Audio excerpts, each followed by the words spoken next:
Today I'm going to be taking a look at the Runcam Mipi. Now you can go ahead and Google what Mipi stands for. It'll make this video much shorter. Essentially, this is a camera that will work with a DJI Caddx Vista and a DJI Air unit. We can take a look at some of the specs here. So it's got a 1.8mm lens. Field of view is diagonal 160 because this camera, just like the Caddx Polar camera, is stuck in a resolution of 1280 by 720 at 60 FPS, which I think is absolutely fine. And you tend to get a delay of around about 30 to 39 milliseconds with the Polar camera anyways. Now, I wasn't going to be doing a video on this guy because at one point Caddx were going to be blocking the ability to use any other camera with Caddx Vistas. However, that has changed, and Runcam are actually going to have their own version of the Vista coming out. While you actually don't get much in the box, we have got the camera and this what looks like a 12cm loom, and we've got just 3 screws, but I guess you only need the 2 on the side there. And then we've got this Runcam bit of card that's folded, and yeah, I think it's just like download the manual, and it also explains about joystick control over a UART switch. But what I'm interested in really is how does it perform against the Caddx Polar. So if we just take a look at the size, I'll take the part off the front there. So yeah, it's considerably shorter than this lens poking out there. Same size, so 19mm, it's like your micro size. What's the difference between the weights? Runcam Mipi is 7.8 grams and the Caddx Polar is 9.7 grams. One thing I have noticed is that on the Polar camera, the cable that comes out to the Air unit or Vista, it fits flush on the top there, so you're not going to have any fitment problems. However, on the Mipi, it comes out of the top and actually gets in the way because that's got to bend.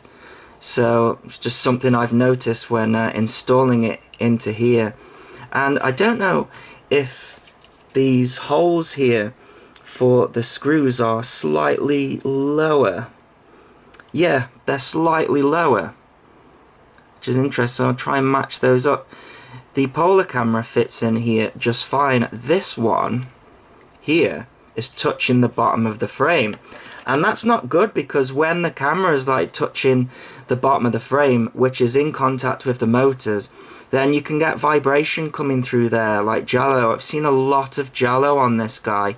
That could well be the reason. The screw just seems to be ever so slightly lower, and that's touching the bottom of the frame. Something to look out for. Alrighty, let's go for a flight with the Runcam Mipi. We are in sunlight here for now. I've ran to the field because the sun, it was in all that lot, but now we've got some clear space. So I think I saw a little bit of jello there. Let's try again. There's a little bit of jello, and that was my worry with this camera. And from looking at other people's footage, now to be fair, it's not too bad, and the bottom of the camera is just missing the frame. And some cameras are more susceptible than others when it comes to jello, and that seems to be the case with this camera. The picture looks superb though, I have to say.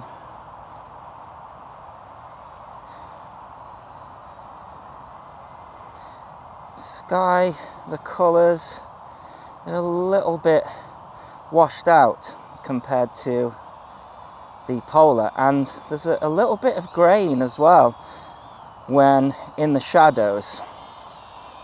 Let's just take a look here behind this tree.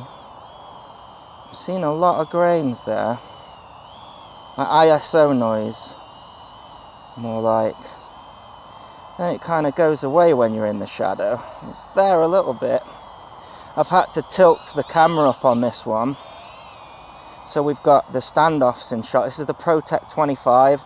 It's the model that I tested the Nebula polar camera with.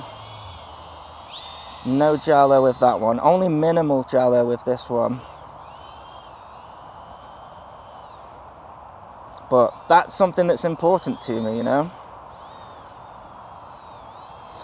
Let's see how it does when I fly into some shrubbery. So again, we're getting that grain. I'm not sure if that's going to show up on the DVR. Probably not. A nice wide view.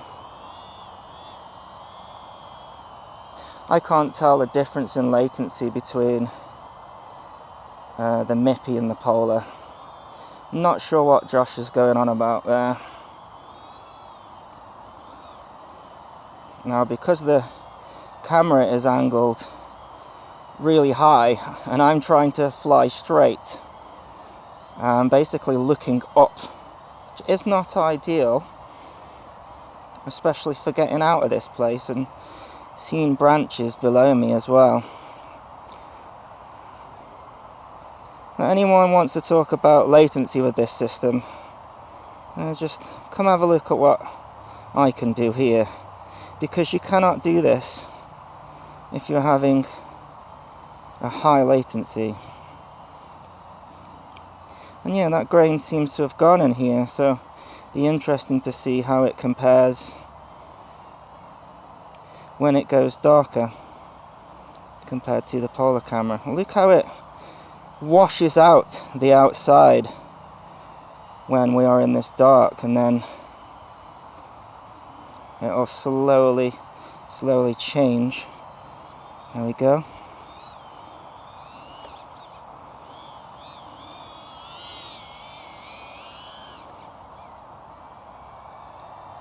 I think it's really difficult to pick between these two cameras.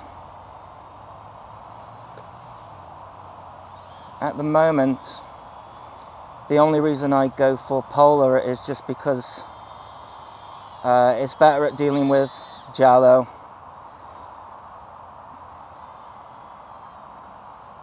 Does not get Giallo when mounted in this model. As I said, despite that, you should always be trying to mount your cameras so it gets the minimum amount of Giallo, because for me, that's what makes it. It's what makes the HD experience the HD experience.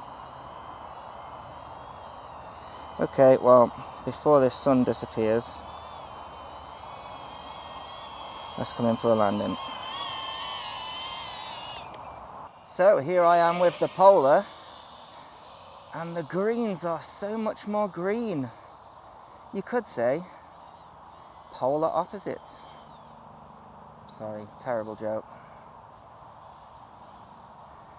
Let's see if it's got that grain thing. One thing I am noticing, I think we may have some more sun reflections with this one. Didn't even notice that. I mean, that doesn't bother me anyways. I actually quite like sun reflections, but yeah, there's not that grain there. It's smooth. Giallo? Non-existent. This is a different model, of course. What I do tend to find with this one is that the change in white balance is more harsh. But I think overall the colour of this one is better. With this particular polar camera, the sensor isn't aligned properly with the lens, because you can see a bit of the prop in shot, but only to the right. So it was kind of hard to tell if the Run camera did that, because it was looking at the standoff. So it did seem to have the standoff also on the right in more than on the left. It was at the same angle, so again that suggests that that one's slightly off as well. You tend to find a lot of these aftermarket cameras, you can't rely on them for getting the center. This is a 5-inch model, so I can't get in here. It's gonna hit something. But if you want to see how the polar camera performs in there, it's about the same as the Mipi. Very clear.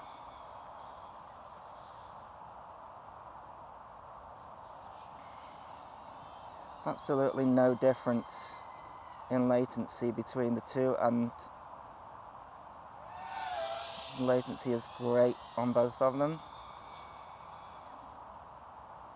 I think there are going to be people that prefer one or the other, really. It all depends on, you know, your opinion.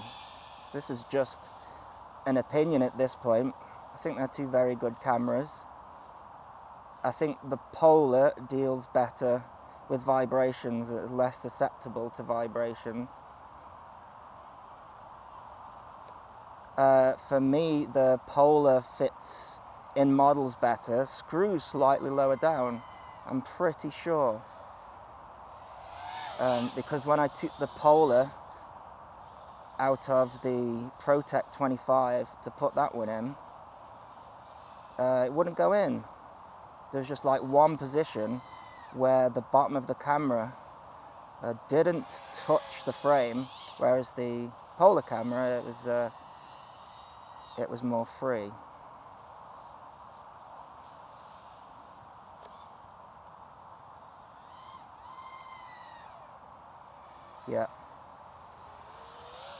Yeah, this is my camera I would go for, but either is a good option, and it's great to have options because not everybody is the same. Not everybody feels the same about the things that are important to them. And for me, really, you know, if the Runcam Mipi dealt with Giallo better, then I wouldn't be able to pick between the two because the picture's great on both of them. I just watched Josh's video of the Mipi, and he said he preferred the Mipi, and I was like, how? Look at how much Giallo is on that thing. So, you know, if that's not important to you, there you go. But yeah, that's the comparison in a bit of sun, at least anyways.